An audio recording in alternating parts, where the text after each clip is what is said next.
Have you ever noticed that the more you try to explain yourself, the less people actually hear you? You aren't just being thorough, you're fighting a psychological battle you've already lost.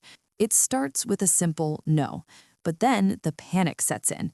Within seconds, that no turns into a 5-minute monologue, a history lesson of your schedule, and 3 different apologies. You watch their face, desperately searching for a flicker of validation, a sign that they don't think you're a bad person. Whether it's a follow-up email explaining a joke that didn't land or a paragraph-long text to justify why you're tired, over-explaining is an exhausting cycle. It's like being a lawyer for your own life, constantly defending a crime you never committed. You're over-giving, overthinking, and ultimately overextending your spirit. You feel it in your chest, don't you? That heavy, sinking realization that even after all those words, they still don't get it. And the worst part? You've just handed them the ammunition to judge you even more. So why is your brain wired to do this? Psychology points to 3 hidden engines. First, the defensive shield.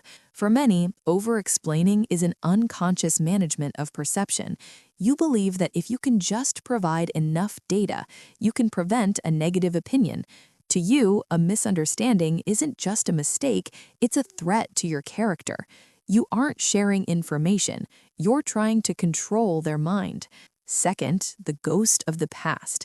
This is the trauma response. Many grew up in environments where their feelings were dismissed or used against them. You learned early on that your simple truth wasn't enough to keep you safe. So you started building a fortress of words, a verbal security system just to feel heard. You're still talking to the people who didn't listen to you 20 years ago. Third, the empathy trap. You are likely hyper-aware of other people's emotions. You over-explain to soothe their potential discomfort before they even feel it. You're carrying the emotional load for the entire room, sacrificing your own peace. The irony? The more context you give, the more you signal that your initial word wasn't valuable. You're accidentally teaching people that your boundaries are up for negotiation. By inviting them into the why, you give them the power to tell you why your why isn't good enough. The truth is, you do not owe the world a map of your internal soul. Your yes is a complete sentence. Your no is a final decision. Stoicism reminds us that we cannot control the thoughts of others. Practice the silence that follows a short answer. Let the air stay heavy for a moment. Trust that the right people don't need a manual to understand your heart.